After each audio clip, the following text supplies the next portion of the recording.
सोहने रब दे सोहने नाम नाल आगाज़ करने जिहड़ा बड़ा ही मेहरबान है। रब तआला दियां सारियां मखलूकां नूं मेरा सलाम।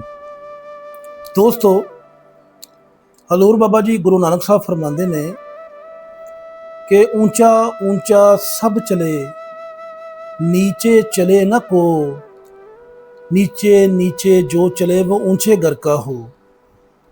दोस्तों, यकीन करना हमेशा बंदा जिहड़ा गुंजाइश ही दिंदा है, जिहड़ा झुक जांदा है, हमेशा वो नस्ली बंदा हुंदा है, उही वड्डे घर दा बंदा हुंदा है।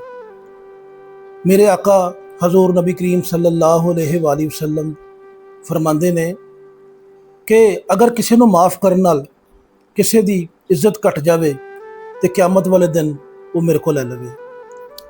दोस्तों, एक गल याद रखना कि सियाणे कहते हैं जिस दरख्त नूं फल लग जाए ना वो झुक जाता है। यकीन करना जिते रब की मेहरबानी हो जाती, जिते रब का करम हो जाता है, वो झुक जाता है।